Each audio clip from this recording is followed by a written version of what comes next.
Ça va prendre une affaire plus large. Mario, de tout ça. Le dernier chant, hein, je te donne tout. Lorsqu'on le chante de tout notre cœur, là, Dieu il nous a entendus, hein? Je te donne tout, ça comprend bien des choses. Ben, il y en a qui pourraient me donner un verre d'eau. Je n'ai pas vissé personne, non?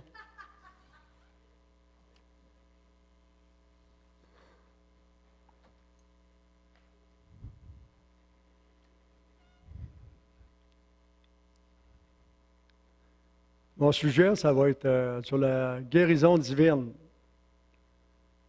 Fait que, s'il y en a qui sont malades parmi vous, ben, vous allez sortir d'ici en bonne santé.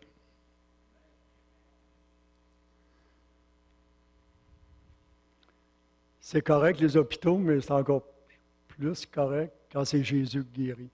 Amen? Parce que lui, il reçoit toute la gloire. Quelques questions que je sais d'avance, voir la réponse.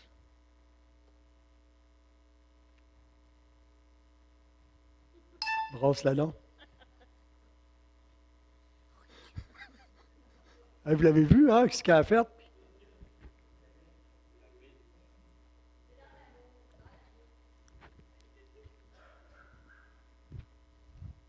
On va essayer de le pardonner.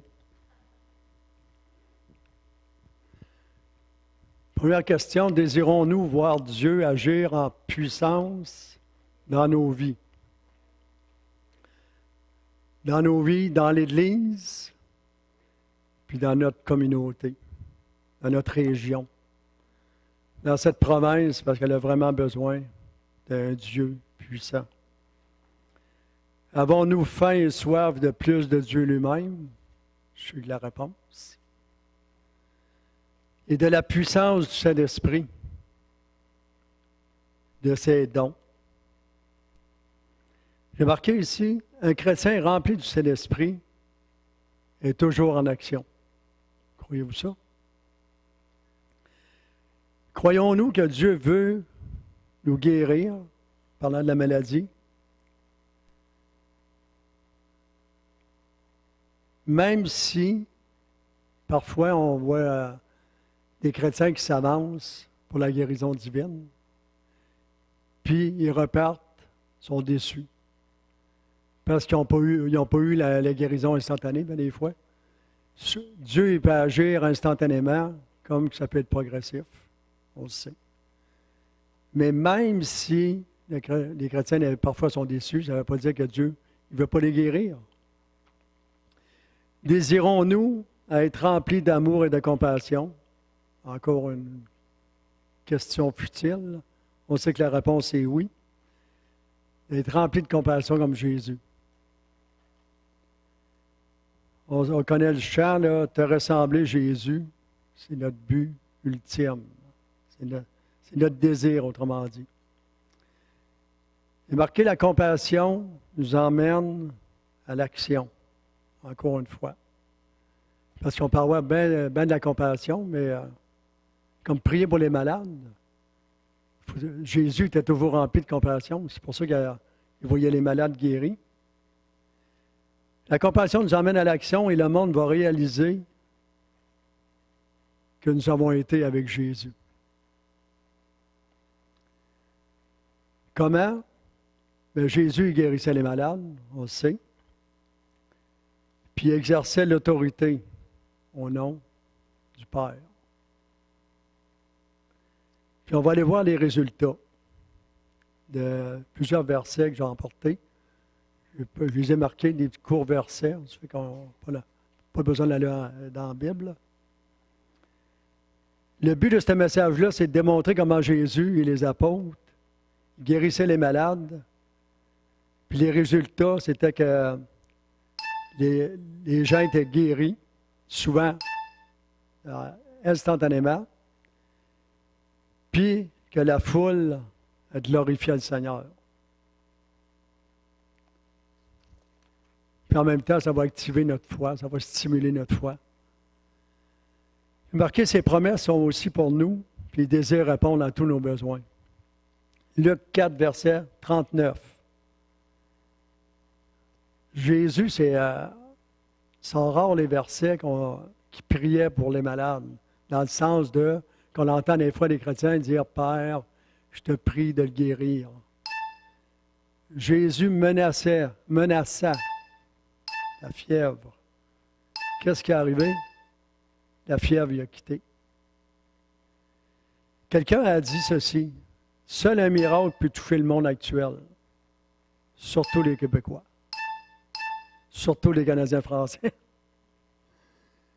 Christ est bien plus qu'une religion ou une institution. C'est un Dieu tout-puissant, puis qui veut répondre à nos prières. Luc 5, verset 17b. Et la puissance de Dieu se manifestait par des guérisons constamment avec Jésus. Ce qui nous attend est bien plus merveilleux que ce qui est derrière nous. Croyez-vous ça? C'est bon de se rappeler des choses du passé. Des choses positives, naturellement. Des fois, elles peuvent être négatives, mais on a appris quelque chose au travers de ça. Luc 6, verset 19, ça dit « Toute la foule cherchait à le toucher, parce qu'une force sortait de lui. » Aimeriez-vous ça que les foules les couraient après vous autres pour vous toucher?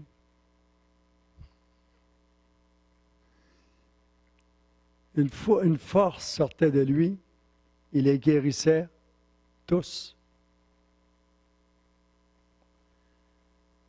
Là, on parle de Jésus, mais pourquoi pas? Puis on sait qu'il n'y a pas un passage qui dit qu'on va faire des plus grandes choses. C'est Jésus lui-même qui l'a dit. On connaît tout ça, ce passage-là. Pourquoi pas? Dieu, il désire plus que nous autres. On fonctionne, puis on a la foi pour avoir de l'hardiesse, puis foncer pour lui avec puissance. Mais tout d'un coup, je prie pour quelqu'un, puis que ça ne fonctionne pas, on va passer pour un... Soyons comme Caleb et Josué, qui étaient plus que vainqueurs. Eux autres, ils avaient confiance que Dieu serait avec eux contre les géants. On a tous des géants par... Luc 7, verset 21, ça dit « Jésus guérit plusieurs personnes de maladies, d'infirmités et d'esprits mauvais. Puis il rendit la vue à de nombreux aveugles. » Y a-t-il des gens malades, infirmes, démons autour de nous, qui ont des démons? Peut-être qu'ils se manifestent pas mal moins, comme j'ai déjà mentionné, que dans certains pays, surtout principalement en Amérique du Sud. Ça ne veut pas dire qu'il n'y a pas de démons. Le Seigneur veut être glorifié en exaucant nos prières, en rencontrant nos besoins. Puis qu'est-ce que ça va faire? C'est que je me rappelle, moi, au début de ma vie chrétienne, ordinairement, il était obligé de demander, quand il demandait des témoignages, là, il était obligé de demander des restreintes parce qu'il y en avait. Dieu, il agissait puissamment.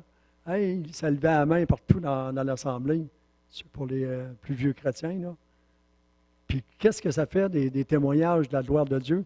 Ça glorifie Dieu encore une fois. Dieu n'a pas changé lui-même, aujourd'hui éternellement. Luc encore, 11, 14. Jésus chassa un démon qui était muet. Ah, un muet qui était un démon. Aujourd'hui, on dirait, mais c'est à cause des monde. C'est à cause, on trouverait quelque chose de, je ne sais pas, de la science scientifique ou médicalement parlant. Mais pourtant, c'était un muet, il y avait un démon. Puis lorsque le démon fut sorti, le muet il a parlé. Et les foules furent dans l'admiration. Si c'était bon dans ce temps-là, si ça attirait les gens, ça glorifiait Dieu. C'est pareil pour aujourd'hui. Amen. Il est marqué ici que le monde voit Christ en nous. Je pense qu'il le voit en nous. À moins qu'en dehors de l'Église, on ne marche pas selon la parole de Dieu. Nous devons bloquer les œuvres du diable et prendre autorité. On a tous une autorité. Luc 13, 10 à 17. On ne lira pas tout, là. C'était juste le passage, là. Il y avait une femme qui était courbée, on a entendu parler dernièrement. Courbée que Satan était lié depuis 18 ans. On voit encore une fois que la maladie est l'œuvre de Satan. Là, je ne veux pas dire que c'est certain que des fois, ça peut être... si tu es tombé, tu t'es fait mal, ça a occasionné une maladie, ça peut être différent, là. Alors, tu te promènes, on dit l'hiver, là, pognes la grippe par ta faute, ça se peut-tu? Peux-tu pogner de la grippe? C'est pas toi. On ne met pas tout sur le dos au diable, hein? OK, la femme courbée, bon, fut guérie, et le résultat, c'est qu'elle glorifiait Dieu, puis les foules se réjouissaient de toutes les choses glorieuses que Jésus faisait, ou que les chrétiens remplis du Saint-Esprit de nos jours font.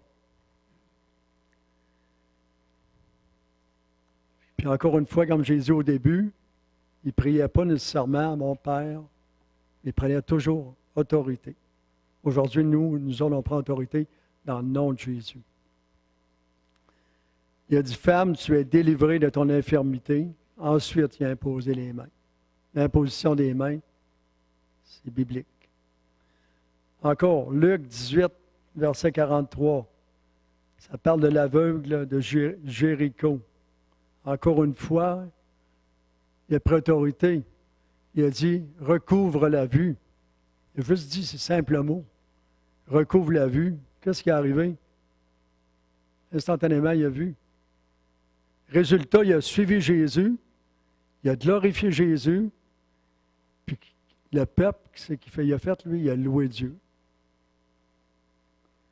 Comme le chant qu'on chantait il y a X années, là, quand Jésus passe tout près, personne ne demeure le même, puis il brise toutes les chaînes.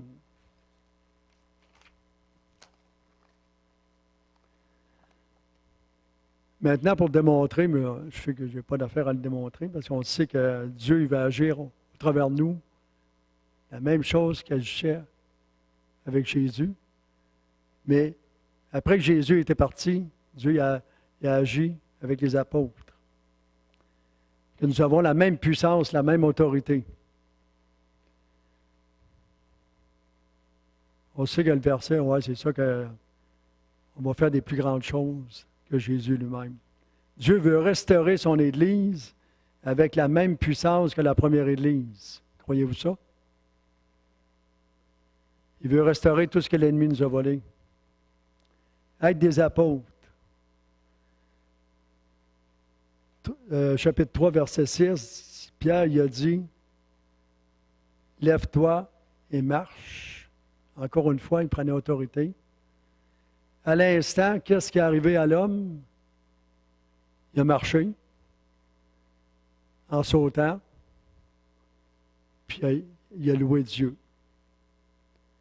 J'ai marqué que le monde voit en nous le flot du Saint-Esprit qui produit les miracles. C'est-tu utopique? Comment on dit ça, utopique? On veut dire que c'est une chose impossible? Acte 9, verset 34. Encore une fois, c'était Pierre, avec une personne aînée, qui était paralysée depuis 8 ans. Le monde était malade, hein, dans ce temps-là. Ça n'a pas changé bien, hein? Surtout, c'est pas croyable avec le cancer à droite puis à gauche. Hein? Et Jésus t'a guéri, lève-toi. Il était guéri instantanément. Résultat, verset 35, tous les habitants d'Amos virent cela et se convertissent. Hey, tous les habitants, ils ont vu ça, ils sont tous convertis. Donc, c'est important. Hein, c'est certain, il y a juste le témoignage, même s'il n'y a pas de guérison. Moi-même, personnellement, j'ai été guéri. J'ai été témoigné. Puis la conviction de péché, puis il n'y a pas à dire. Si vous m'auriez vu avant que je sois chrétien, C'est pas beau à voir. Je sais que ça n'a pas changé. Là.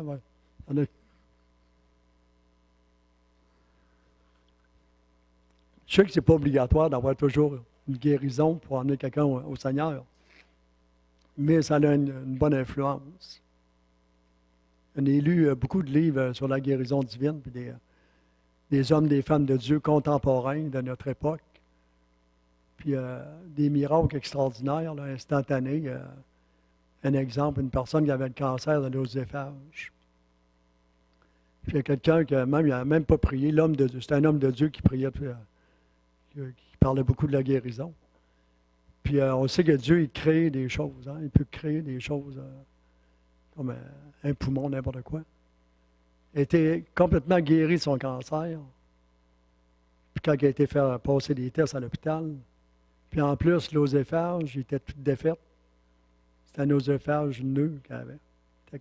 Si on peut dire ça, nœud. Complètement restauré. Imaginez le docteur la face, hein? Dieu est encore. Ça, c'est pas dans le temps des apôtres, là. C'est dernièrement. Je ne dis pas dernièrement, mais dans les années 50. OK. Nous devons nous attacher à ses promesses puis dépendre totalement de Dieu. Aussi, au verset 40, Tabitha. Là, Tabitha. Imaginez, là, elle était morte. C'est pas un petit miracle. Il a prié, puis il a juste dit, lève-toi. Elle s'est levée. Pas pire, hein? C'est Smith Wigglesworth de notre époque, il est décédé, naturellement.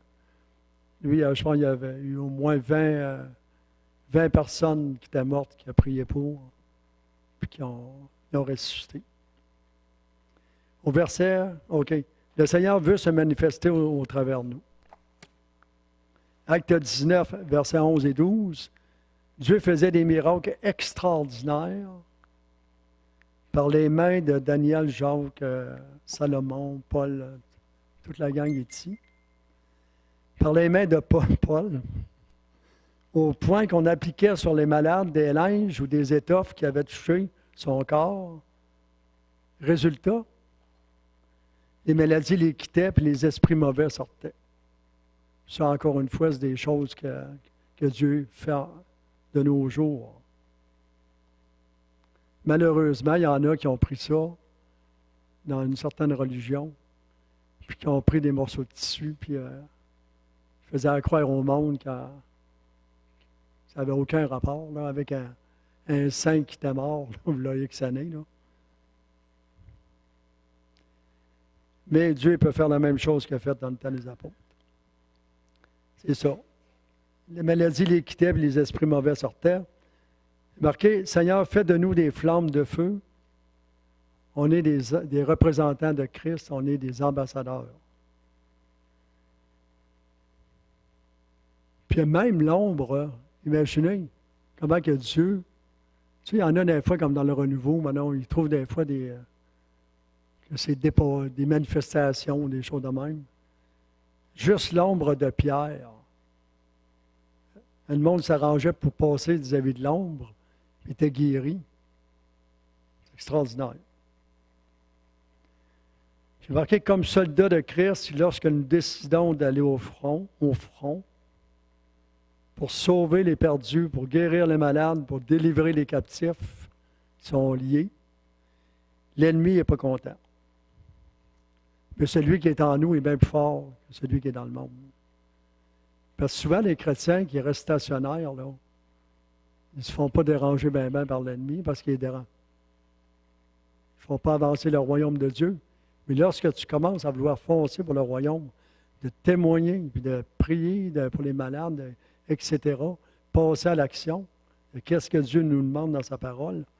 Oups! Là, des fois, il commence à se passer des choses. Mais on est entouré d'anges, puis Dieu, il nous protège. Puis le lion de Juda, il combat pour nous. Sur la croix, il était peut-être, on dit l'agneau immolé. Mais aujourd'hui, c'est le lion. Puis un lion, là, ça rugit. Hein? On sait que le monde, il se tourne vers les sectes, vers des philosophies, etc., etc., autres que vers Dieu. Ils ont besoin de voir Jésus au travers de nous. Plein de compassion, marchant dans la sainteté, dans la puissance, pour répondre à leurs besoins. Confiance, foi, audace, hardiesse, compassion, c'est toutes des choses qu'on a besoin. Seigneur, garde-nous d'être des stationnaires et de devenir des personnes qui n'ont pas de but. Il me semble que c'est quasiment impossible dans la vie. Un chrétien, il doit avoir des buts. Puis garde-nous de devenir religieux. C'est la pire affaire. Nous voyons que prier pour les malades, c'est beaucoup à l'extérieur, comme Jésus, les apôtres, à l'extérieur de l'Église, aussi à l'intérieur. J'achève, je t'avais déterminé. Ceux qui ont des petits bobos, des gros bobos, on va prier pour eux autres. Nous voyons que prier pour les malades, OK.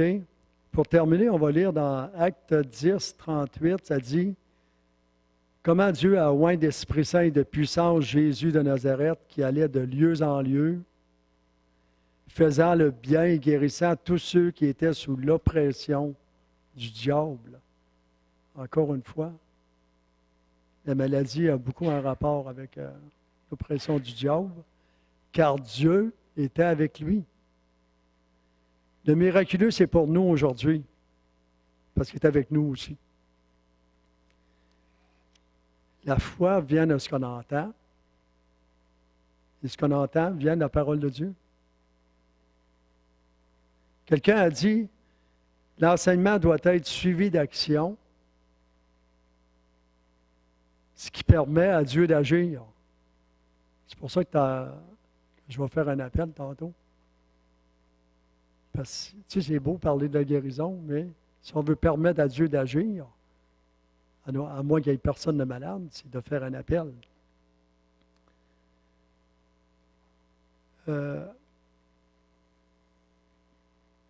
OK, le résultat ne dépend pas. Souvent, on va prier pour les personnes, puis surtout les pentecôtistes. On est peut-être émotionnel un peu. Ça fait qu'on a entendu dire, bon, qu'il a senti une chaleur, puis c'est correct, ça. Parfois, Dieu, il sent que la personne, elle sent qu'elle a été touchée puis qu'elle a été guérie. Mais parfois, c'est juste une question de foi. Puis, la personne, sans être guérie instantanément, elle peut l'être le lendemain matin. Okay? C'est des petits à côté.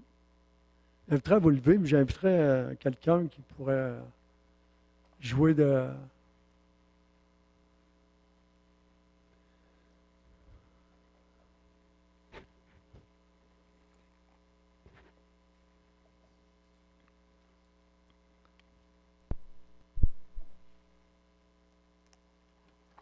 S'il y en a parmi vous qui ont des problèmes de santé, avancez en avant, on va prier pour ça. On va prier, une manière de parler. Puis, ou peut-être vous avez d'autres besoins. Le Seigneur, il veut répondre à tous nos désirs, tous nos besoins.